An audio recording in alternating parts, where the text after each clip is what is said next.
Queridos, Hebreus capítulo 1, por favor, abram a partir do versículo 5. Hebreus capítulo 1, a partir do versículo 5, refletiremos sobre essa temática. Somente Jesus Cristo é suficiente ou eu ainda preciso de intermediários? Por que intermediários? Porque até pouco tempo se brigava muito com uma instituição tradicional no Brasil, que foi a que trouxe uma religião institucionalizada para o nosso país, através da construção de imagens, de se dobrar diante de imagens e outras coisas. Mas aquilo que a gente pode chamar de idolatria se contemporaneizou, adquiriu uma cara nova. A gente adora dinheiro, a gente busca outras mediações. O próprio pastor pode ser na cabeça da gente alguém que Deus usa para me representar diante dele, para mediar minha relação com ele. Então, será que só Cristo é suficiente ou eu preciso de outra coisa? Há lugares para onde a gente vai, que você recebe na porta da igreja uma rosa ungida, e se prega que se você colocar aquela rosa ungida em determinados lugares, na sua casa ou no seu trabalho, todo mal olhado vai ser direcionado para aquela rosa, e aí o mal olhado não vai pegar em você. É aquilo que a gente pode chamar de o terreiro de macumba gospel. Então tem a rosa ungida, o sal grosso, você passar dentro das espadas para se libertar de uma série de opressões. Então a gente pode perceber que intermediários ou objetos, pessoas e misticismo têm se levantado para ou substituir ou até mesmo complementar a obra de Jesus. E o autor aos Hebreus vai trabalhar essa temática. Eu quero refletir com vocês sobre esse tema. Somente Jesus Cristo? Ou a gente realmente precisa de intermediários? Lembrando da nossa reflexão anterior, nos primeiros 3 versículos de Hebreus, o autor ele trabalha a excelência de Jesus sobre todas as coisas. Ele argumenta que não vale a pena deixar somente Cristo, deixar de amar e servir somente a Cristo por nada nesse mundo. E ele apresenta 9 razões. Porque Jesus é a palavra final de Deus. Todas as escrituras do Antigo Testamento apontam para Jesus Cristo e se cumprem nele. Todas as riquezas estão concentradas em Cristo, por meio de Cristo. Todas as coisas, visíveis e invisíveis, a minha vida e sua, foram criadas. Cristo revela a glória de Deus. Cristo é a expressão exata de Deus. Jesus diz: quem vê a mim, vê o Pai. Eu revelo Deus. Cristo sustenta todas as coisas pela palavra de seu poder. Cristo perdoou todos os nossos pecados, do passado, do presente e do futuro, em virtude de sua obra completa na cruz. Cristo reina hoje em glória, ele subiu até os céus, se assentou à direita de Deus e foi coroado por Deus, o Rei da glória. E o autor aos Hebreus, no versículo 3, termina dizendo que Jesus recebeu do Pai o nome que está acima de todo nome. Por esses 9 motivos que nós vimos domingo retrasado, e que estão no nosso aplicativo e na internet para você rever se quiser, o autor argumenta: não vale a pena, por nada, deixar de andar e amar a Cristo. E agora, o versículo 4 do capítulo 1 apresenta uma atenção e mostra a respeito do que o escritor vai falar depois. Ele diz: tendo se tornado tão superior aos anjos, quanto herdou o mais excelente nome do que eles. Os 3 primeiros versículos, o autor aos Hebreus diz: Jesus é sobremaneira excelente, e ele lista 9 razões, e ele diz: ele é maior que os anjos. Por que o autor fala isso? Porque no primeiro século, os crentes estavam sendo pressionados a abrir mão da pureza da fé cristã, adorar, seguir e servir somente a Jesus Cristo. Havia pressão do judaísmo. Os cristãos estavam abandonando as tradições judaicas, deixando de circuncidar a criança, deixando de oferecer animais em sacrifício no templo, deixando de obedecer o sábado literal. Os cristãos estavam servindo, amando e adorando somente a Jesus, como cumprimento de todas as promessas do Antigo Testamento. Daí uma grande perseguição se levantou contra eles. E muitos, para fugirem da perseguição, começaram a relativizar valores. Vamos voltar ao judaísmo? Porque o judaísmo promete que Cristo virá, Cristo veio. Então não há incompatibilidade entre continuar amando a Cristo, mas nós nos adaptarmos para fugir da perseguição a um estilo de vida mais tranquilo. Só que tem um problema. Quando os cristãos se adaptavam a esse estilo de vida mais tranquilo, dentro da religião judaica, havia uma série de misticismos já introduzido. Um deles era o culto aos anjos. Criou-se na tradição judaica a crença de que o homem não pode se comunicar com Deus. É preciso a figura de mediadores. E um grupo de mediadores são os anjos. Os anjos foram criados um pouco menor que Deus. Os anjos foram quem entregaram a lei a Moisés no Monte Sinai. Os anjos foram mensageiros de Deus em vários textos do Antigo Testamento, aparecendo a homens representando Deus. Então, nós precisamos de anjos para nos conectar com Deus. A figura de um mediador. Jesus perde sua supremacia, perde sua glória, perde sua unicidade, perde seu privilégio como o único que nos conecta com Deus. E aí o autor escreve a carta aos Hebreus para dizer, por favor, não tem como você abrir mão de andar com Jesus. Não tem como você querer negociar valores fundamentais da sua fé. Porque Jesus é maior do que todos os anjos. Ele cumpre todas as promessas do Antigo Testamento. Os anjos vieram justamente para anunciar que ele viria. E uma vez que ele veio, tudo se tornou obsoleto. Só Cristo é supremo. E aí o autor, dos versos 5 ao verso 14, vai trazer as diferenças entre a natureza de Jesus e a natureza dos anjos. O propósito dele é demonstrar que Cristo, por sua natureza, ele é maior do que qualquer outro mecanismo que a gente crie. Anjo, tradição, placa denominacional, rosa ungida, passar debaixo de uma espada, colocar um copo com água em cima da televisão para receber a oração do apóstolo, do mestre, do bispo, do pastor, do padre, seja quem for. Nada substitui a centralidade e a glória de Jesus como nosso único mediador. Nada. Esse é o propósito dele. Versos 5 a 14, o autor estabelece a diferença entre a natureza de Jesus e a natureza dos anjos. E veja o que ele começa pontuando. Versículo 5, ele diz que Jesus é o Filho de Deus. E como Filho de Deus, ele foi gerado eternamente. Pois a qual dos anjos disse jamais, tu és meu filho, eu hoje te gerei? O autor está levantando uma pergunta. Se os anjos estão em pé de igualdade, ou se qualquer outra pessoa está em pé de igualdade com Jesus, há alguém, Deus olhou para ele e disse, tu és meu filho? Não. Deus só chamou de filho Jesus Cristo. Num certo sentido, ninguém é filho de Deus, além de Jesus. Há aquela expressão que a gente diz, né? Ah, eu também sou filho de Deus. Não. Todo ser humano, homem e mulher, são criaturas de Deus. Nós só nos tornamos filhos de Deus a partir do momento em que temos Cristo como nosso Senhor e Salvador. Porque Jesus é o verdadeiro Filho de Deus, ofereceu um sacrifício único e completo, e nós estamos ligados a Jesus, nós nos tornamos filhos de Deus. Todo ser humano é criatura, filho de Deus é só quem está em Cristo, porque Jesus é o único Filho. O autor, quando cita esse versículo 5, tu és meu filho, eu hoje te gerei, ele está lembrando os judeus do Salmo 2, versículo 7. Nesse Salmo 2, versículo 7, o próprio Jesus, já prefigurado no Antigo Testamento, está dizendo para o Pai, eu ouvi do meu Pai na eternidade, que eu sou o filho dele. O Pai me deu todas as nações por herança, eu as governarei. Veja o que o versículo 5 segue dizendo.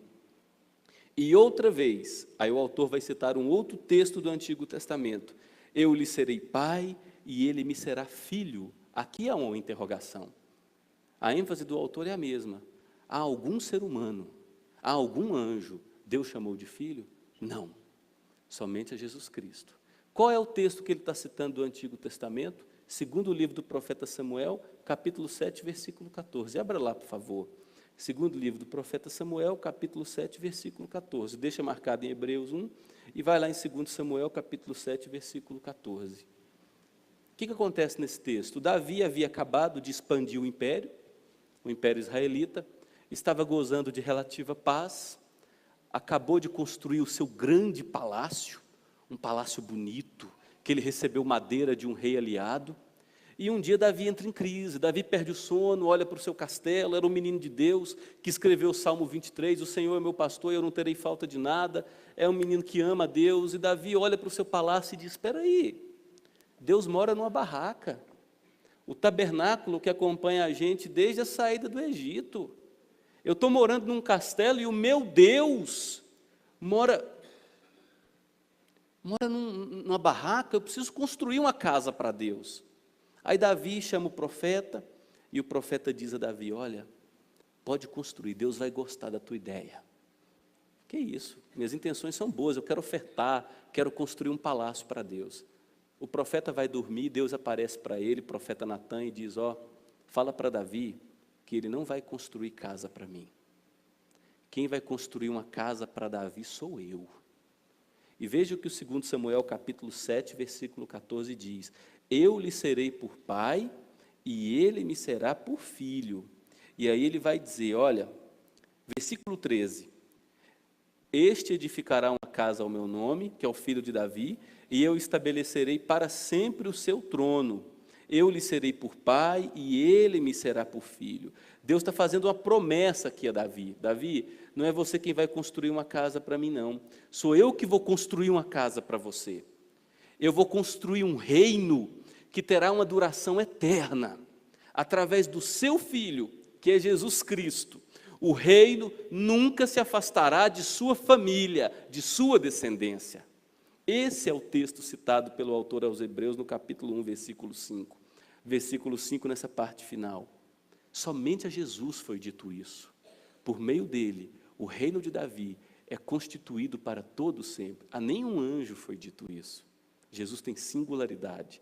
E aí o autor vai seguindo no versículo 6, dizendo que aos anjos é ordenado que adorem a Jesus.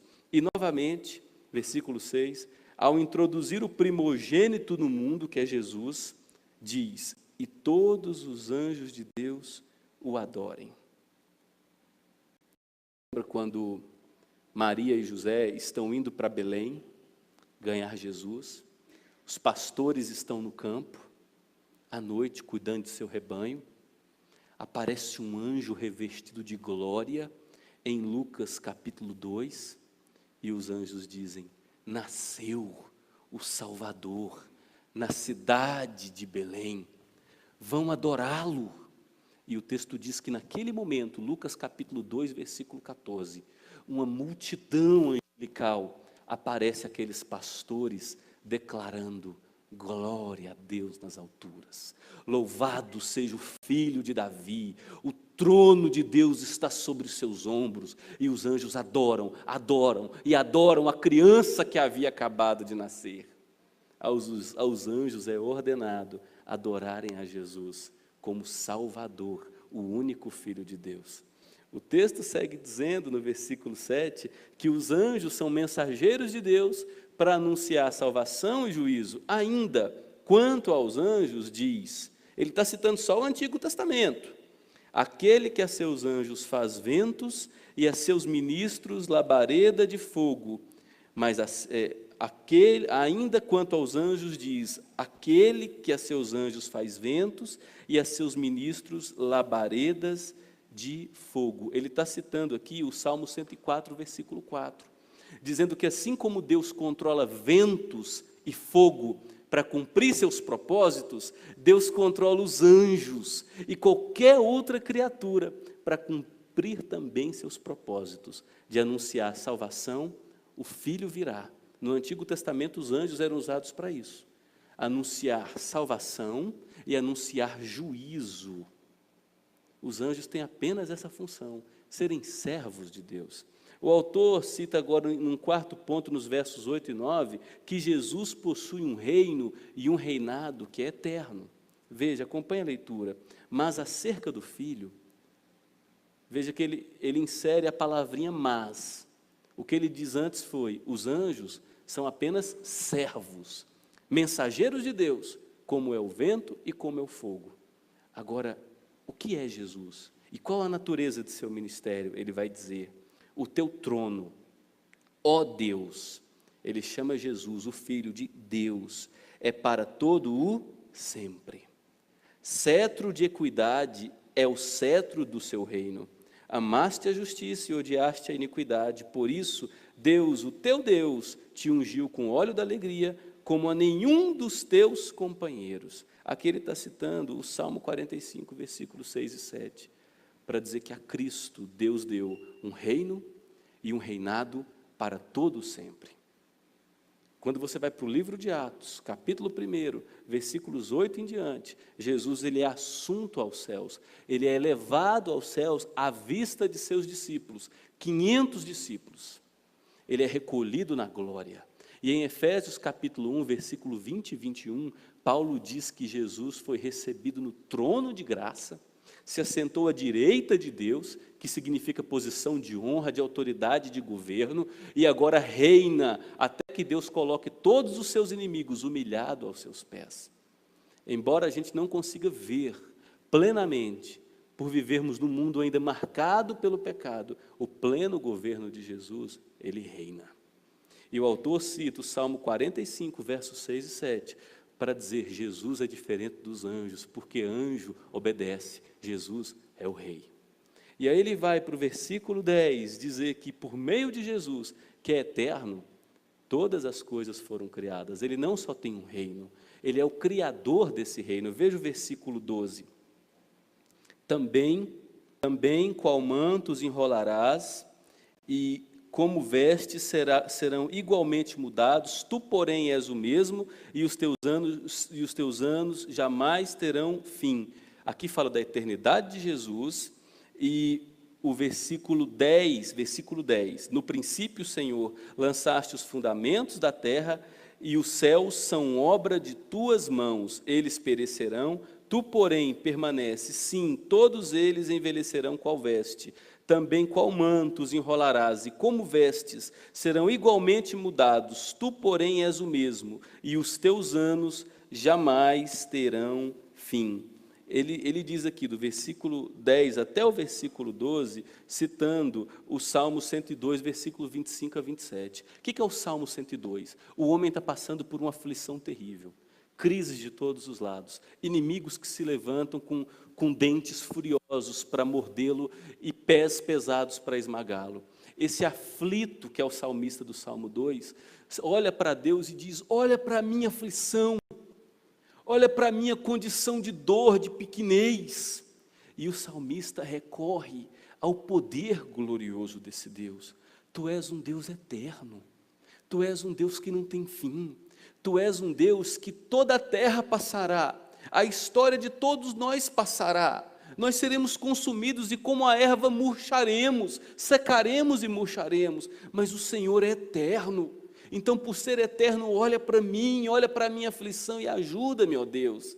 E o Salmo 2 diz respeito, diz-nos o autor aos Hebreus, ao próprio Jesus Cristo. Ele é eterno, por meio dele, todas as coisas foram criadas.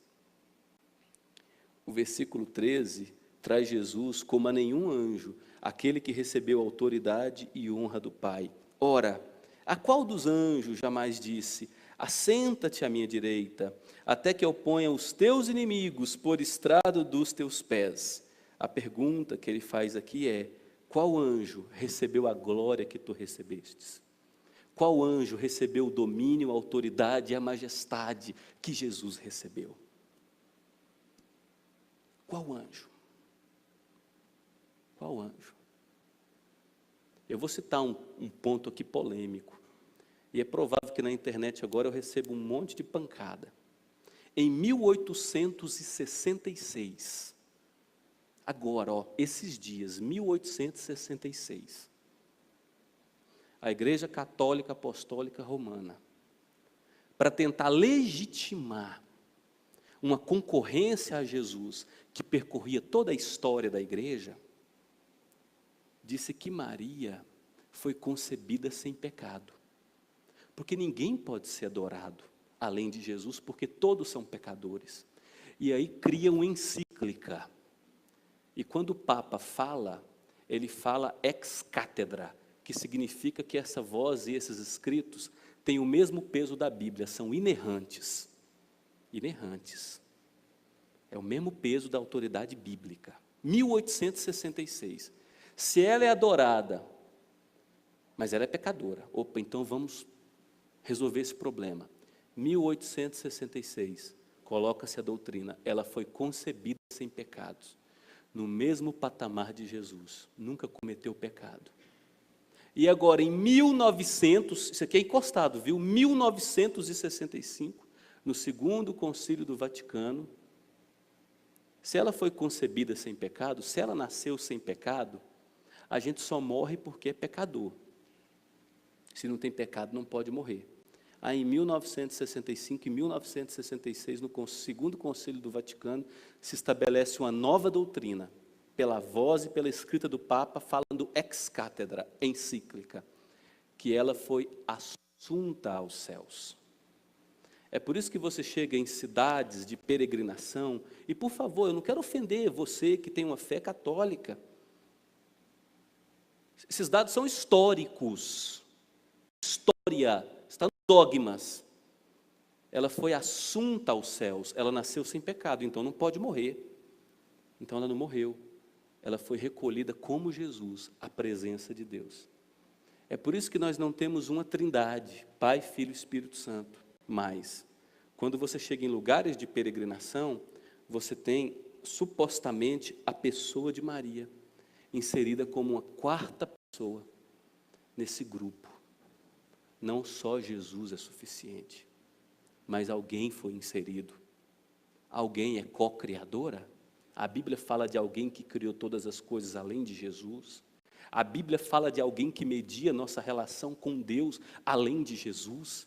Os cristãos supostamente estavam sendo perseguidos a fim de baratearem, negligenciarem sua fé e voltar-se para o judaísmo, onde estava impregnado o culto aos anjos. O autor escreve e diz: não, porque nenhum anjo foi dada a autoridade, o domínio sobre todas as coisas, como Cristo recebeu. Ele está assentado à destra de Deus, recebeu de Deus toda a autoridade, poder e glória, e Ele voltará. Ele voltará. No sétimo e último ponto, diz que os anjos desempenham o serviço de anunciar a vinda de Jesus, para benefício de todo ser humano que nele crê. Veja o verso 14. Não são os anjos todos espíritos ministradores, enviados para serviço? E a palavra aqui no original é diaconia, é ajudar aqueles que precisam, a favor dos que hão de herdar a salvação. Qual é a função dos anjos? Segundo o versículo 14, serem mensageiros de Deus para trazer um recado. O Filho de Deus virá, Ele é o Salvador, nele depositem sua confiança, nele coloquem sua esperança. É isso que o autor faz. Seu propósito nesse verso 5 a 14 é contrastar a distância da glória de Jesus com a glória dos anjos. Uma não se compara à outra. E aí ele conclui, dizendo no capítulo 2, versículo 1, que nós precisamos nos apegar com firmeza a Jesus Cristo e às implicações de sua obra. Veja o que ele diz, acompanhe a leitura do capítulo 2 de Hebreus. Por esta razão, veja que é uma conclusão do capítulo 1, falando da glória de Jesus sobre os anjos. Por esta razão, importa que nos apeguemos com mais firmeza às verdades ouvidas, para que delas jamais nos desviemos. A palavra apeguemos aqui, no original, significa um barco que está em alto mar e ele precisa ir para o porto, um lugar seguro, um lugar livre dos problemas corriqueiros e usuais que o meio do mar pode causar. Venha, se apegue a esse porto seguro que é Jesus Cristo. Não permita que nada, nem ninguém, pessoa, tradições, misticismos, usos e costumes, invencionices humanas, nada atrapalhe você de enxergar somente Jesus Cristo, o enviado de Deus para trazer a plena salvação, o sustento e aperfeiçoar nossas vidas. Nada. Se apega a essa verdade, e é com firmeza. Se dedique a essa verdade, conheça essa verdade para que você possa discernir tantos espíritos falsos da nossa época que procuram complementar a obra de Jesus. E aí, ele vai dizer no versículo 11 e 12 do capítulo 5, que havia um problema na igreja. Capítulo 5 de Hebreus, versículos 11 e 12, ele diz, olha só, gente, eu tenho muita coisa que dizer, e é difícil de explicar. Vocês estão percebendo que a carta aos Hebreus não é tão simples assim. Tem muita coisa para dizer, mas é difícil de explicar, porque vocês estão se tornando tardios em ouvir. Com efeito, quando vocês deviam já ser mestres, atendendo ao tempo decorrido, vocês têm necessidade de novo, de que alguém vos ensine os princípios elementares dos oráculos de Deus. Assim, vocês se tornaram como necessitados de leite e não de alimento sólido. Olha o que ele vai dizer sobre os crentes que são imaturos no versículo 13. Todo aquele que se alimenta de leite é inexperiente na palavra da justiça, porque é criança. Olha que argumento pesado. O que o autor está dizendo é, sabe por que vocês estão pendendo para um lado e para o outro como folha de bananeira agitada pelo vento? Porque vocês não se aprofundam nas Escrituras. Os ouvidos de vocês não estão abertos para ouvir, para se concentrar e para refletir na verdadeira palavra de Deus. É por isso que tudo que entra no caminho vocês absorvem. É por isso que qualquer falso Deus criado por nossa cultura entra no lar de vocês, tem alcance no coração de vocês. É por isso que qualquer tradição de homens encontra morada na casa de vocês. Porque vocês, apesar de ouvirem, nunca ouvem. São meninos o tempo todo. Não estão dispostos a pagar o preço de crescer na palavra diariamente com disciplina, dedicando-se a aprendê-la, a fim de amadurecerem para a vida. É por isso que a vida toda fica ouvindo só os princípios elementares da fé cristã, porque não tem como falar de coisas mais profundas, porque são crianças o tempo todo. O fato de gente ser balançada de um lado para o outro o tempo todo e ser instável, o autor diz, é porque não é madura. É porque tem ouvido, mas não ouve. Ouve, mas nunca está disposta a aprender. Esse é o problema. Ele diz, vocês precisam se apegar a Cristo, agarrar sua palavra com firmeza, e é mais firmeza. Porque vocês têm que admitir que o fato de vocês não estarem agarrados a isso é que tem gerado tanta confusão no meio de vocês e feito com que vocês queiram associar, agregar a Cristo qualquer outro valor. E olha que a gente soma a obra do Calvário, não é anjo não. A gente soma a obra do Calvário coisas muito piores. É a água do rio Tietê, que é chamada de água de Jerusalém, é o óleo ungido, é a campanha santa que vai mudar a minha vida. O que vai mudar a minha vida é a campanha, não é Jesus Cristo. O autor está dizendo, precisa de substância, precisa de alimento sólido para a tua vida, conhecer o Rei da Glória. E aí nos versos 2 e 3 do capítulo 2, ele vai trazer os motivos, as razões pelas quais eu e você temos que nos apegar com firmeza às verdades que a gente ouve sobre a suficiência de Jesus. E ele apresenta 2 motivos. O primeiro deles é, toda a mensagem pronunciada pelos anjos foi cumprida. Veja o que ele diz no versículo 2 do capítulo 2. Se, pois, se tornou firme a palavra falada por meio de anjos, e toda transgressão ou desobediência recebeu justo castigo, como escaparemos nós se negligenciarmos tão grande salvação? O que o autor está dizendo é, nós temos que nos agarrar com firmeza, porque tudo que os anjos no Antigo Testamento prometeram, se cumpriu. Qual foi a mensagem dos anjos? O filho da mulher virá. Louvado seja Deus, nasceu na cidade de Belém o prometido, o filho de Davi. Tudo se cumpriu. A lei dada a Moisés se cumpriu. Deuteronômio capítulo 28, versículo 30, nos traz as punições caso haja desobediência à lei que Deus deu ao seu povo no Sinai. Quando o povo entra na terra prometida, uma geração, a geração que entrou na terra é obediente, mas a geração seguinte, que são os filhos, se tornam irreverentes. Os filhos se casam com mulheres ímpias, as meninas se casam com homens ímpios, os cultos se tornam misturados, o Deus verdadeiro é adorado junto com Baal, que é adorado junto com Astarote, sacrifícios de crianças acontecem. O que Deus faz? Deus vai punir seu povo, porque Deuteronômio 28, Deuteronômio 30, diz que Deus fará assim a seu povo que desobedecer sua palavra, e aí Deus levanta nações iníquas para punir seu povo com mão de ferro. É o que o autor aos Hebreus diz. Se aquele povo aconteceu a punição de Deus, que apenas enxergava que Cristo viria, imagine nós, que temos o Cristo que veio, sua palavra completa e revelada. Imagine a nós, se negligenciarmos tão grande salvação. O que acontecerá conosco?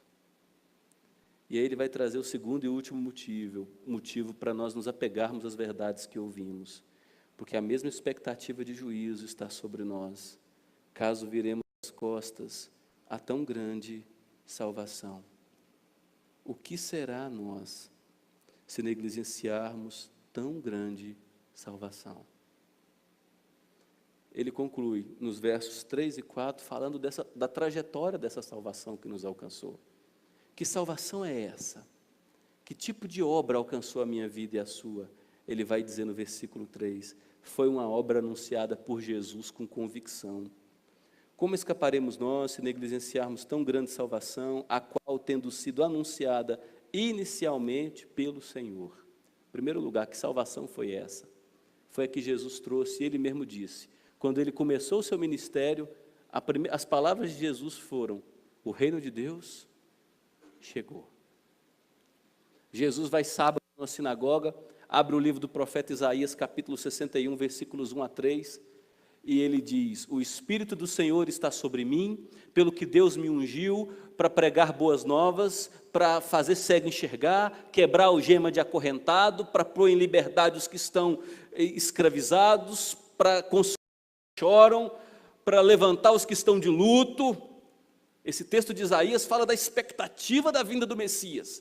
Jesus fecha o pergaminho, o livro do profeta Isaías, olha para o seu auditório e diz: o que eu li acabou de se cumprir. Eu sou o Messias. Ele tinha convicção. O Filho do Homem não veio para ser servido, ele veio para servir e dar a sua vida para salvar a muitos. Ele tinha plena convicção de seu ministério. Em Marcos 8, versículo 27 em diante, Marcos 9, versículo 31, Marcos 10, versículo 30, com frequência Jesus afirma: o Filho do Homem será entregue, vai tomar pancada de tudo quanto é lado, vai ser traído, vai morrer, mas vai ressuscitar, e vai enviar o Consolador, para convencer vocês do pecado, da justiça e do juízo. Eu vou e vou preparar casa, uma casa eterna para vocês. Ele tinha plena convicção de quem era. Ele anunciou essa tão grande salvação. Essa salvação foi confirmada pelos discípulos. O versículo 3 termina dizendo: foi-nos depois confirmada pelos que a ouviram. Os livros que nós temos, Pedro, João, Tiago, Judas, discípulos, Mateus, Lucas, Atos escrito por Lucas, as cartas de Paulo, 13 cartas de Paulo, a carta aos Hebreus, tudo falando sobre Cristo.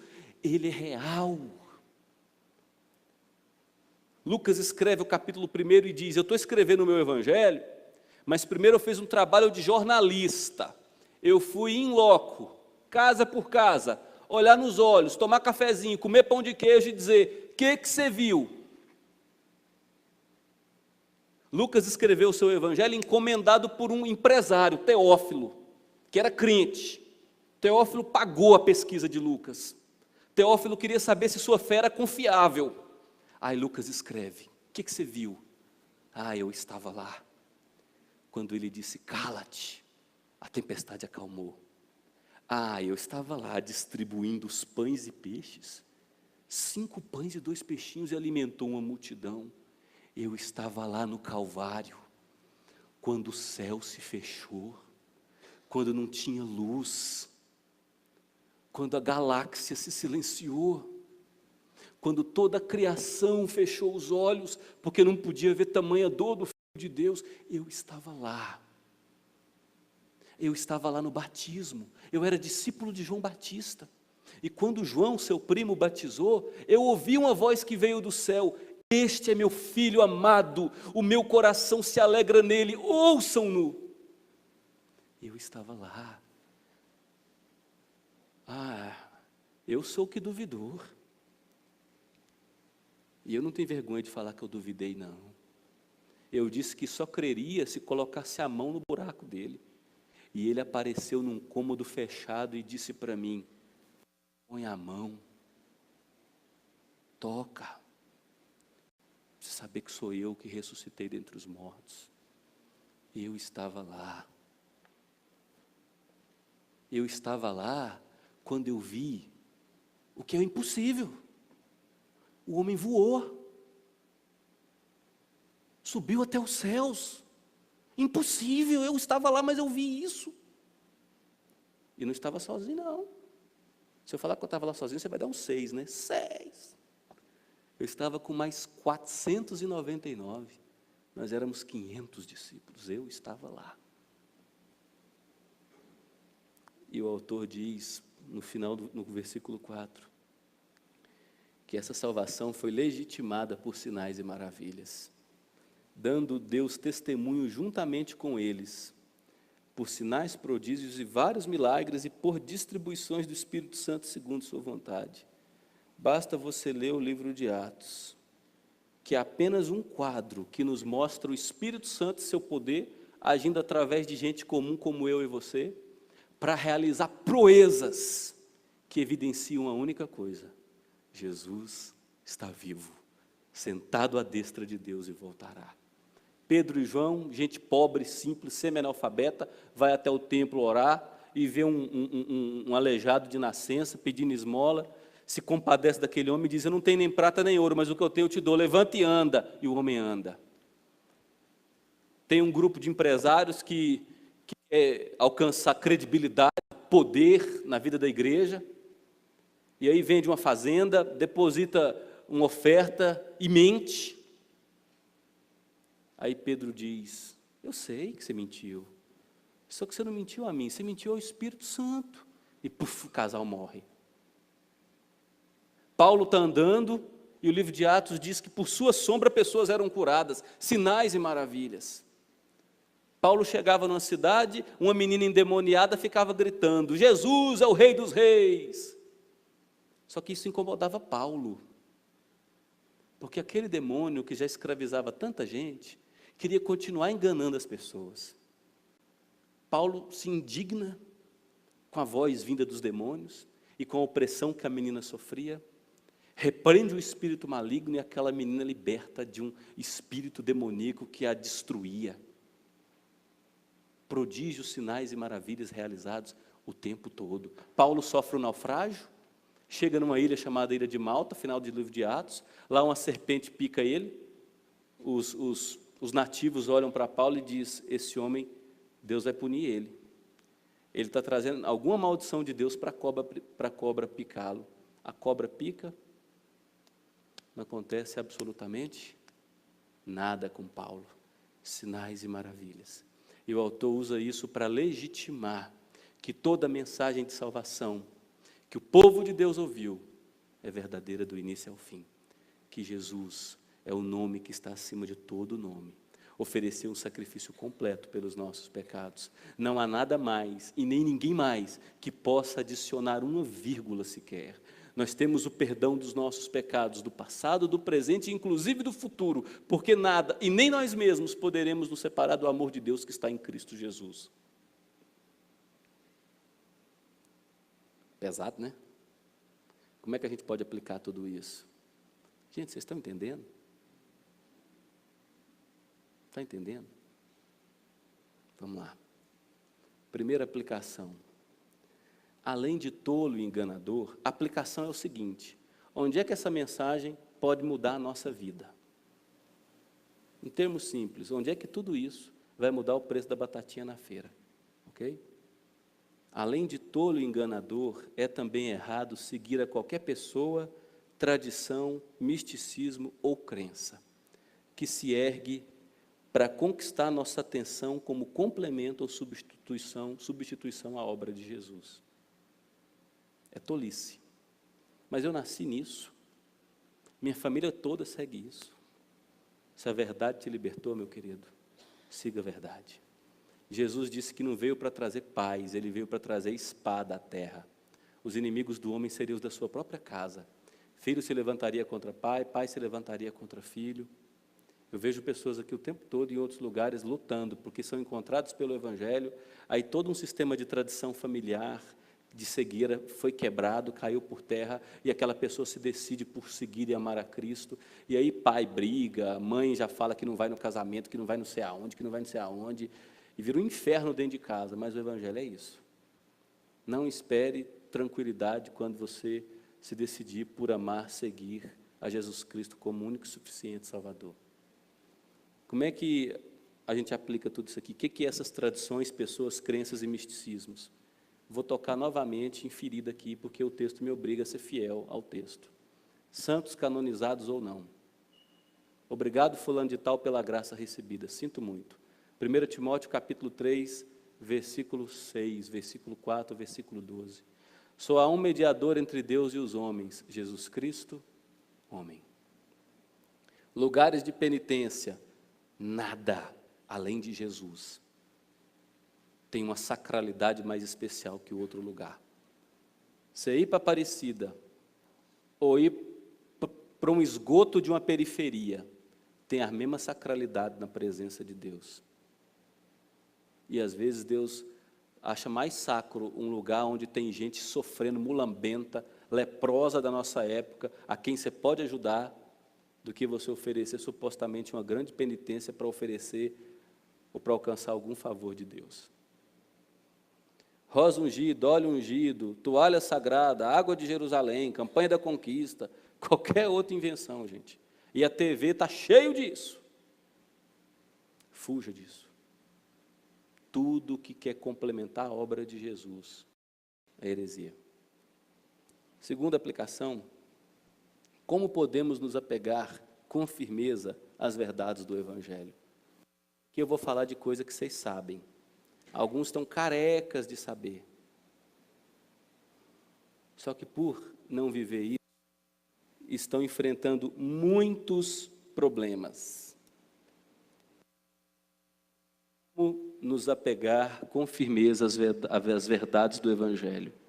Simples, gente. Você sabe disso aqui, ó. Tem horário e lugar regulares para ler tua Bíblia. Você precisa conhecer as verdades do Evangelho.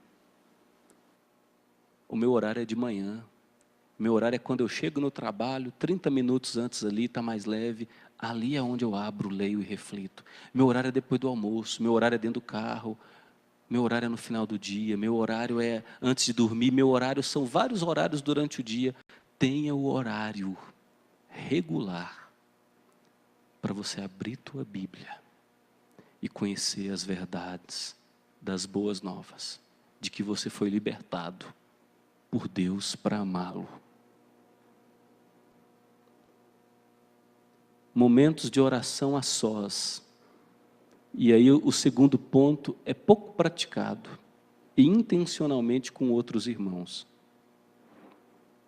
Vai para a pizzaria, vai para o cinema, vai para o shopping, tenha o lazer, desenvolva relacionamentos, mas intencionalmente, chame pessoas para a tua casa para orar.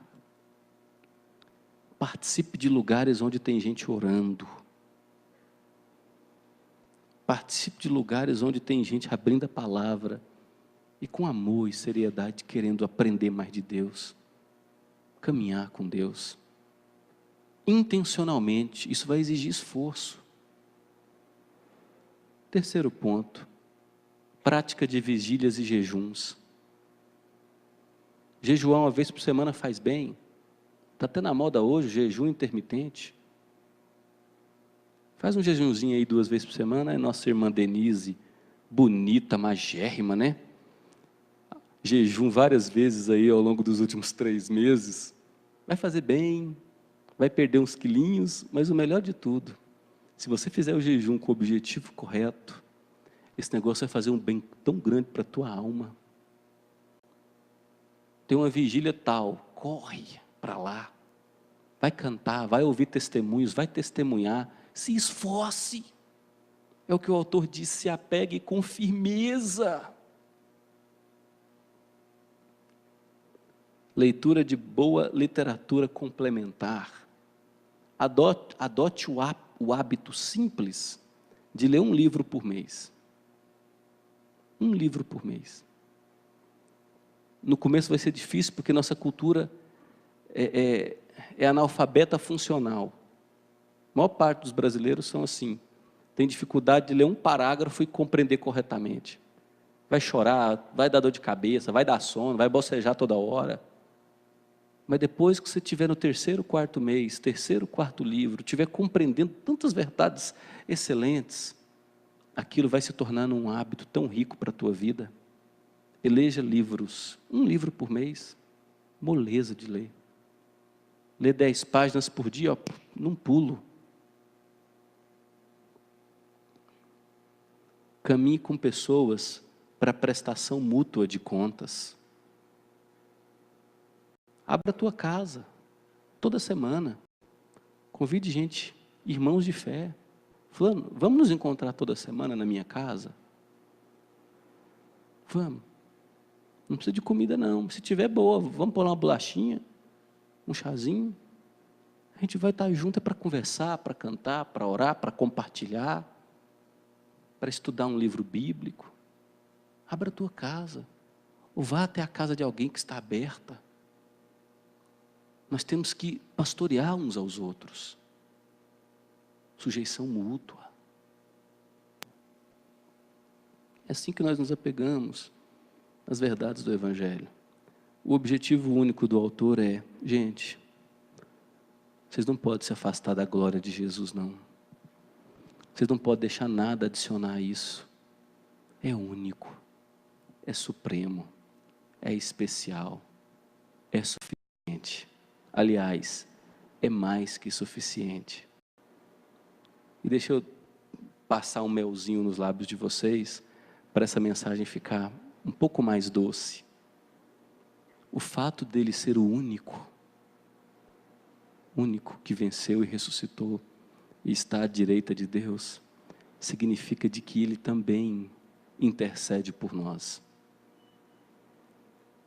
Ele sabe das nossas tentações, conhece nossas lágrimas, sabe muito bem dos nossos gemidos, sabe dos sonhos, sabe do que precisamos, conhece nossas expectativas sobre o futuro, e Ele oferece uma oração ininterrupta por mim e por você, junto ao Pai.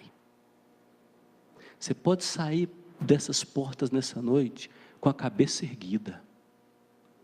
Eu tenho alguém de verdade, com poder, que nesse momento, na glória, na eternidade, ora por mim. Tenho convicção disso, e é eficaz. A oração dele, a minha eu não sei, mas a dele será respondida. Que dor! Fui abandonada, fui traído, tudo ruiu. Vá até a presença dele, porque ele foi tentado à nossa semelhança em todas as coisas, mas sem pecado. E agora ele oferece sacrifícios agradáveis a Deus, intercedendo por nós continuamente. Você pode sair daqui com cabeça erguida, sabendo que você já tem a vitória. Porque a vitória não vem de você, não vem de mim, vem do Senhor Jesus Cristo. Não deixe nada atrapalhar a sua visão. Ideologias acadêmicas, filosofias, ideologias políticas, religião construída por homens, tradição, nada, não deixe nada tentar se colocar como lente para fazer uma releitura de Jesus Cristo. Só Ele é seu bom e suficiente Salvador.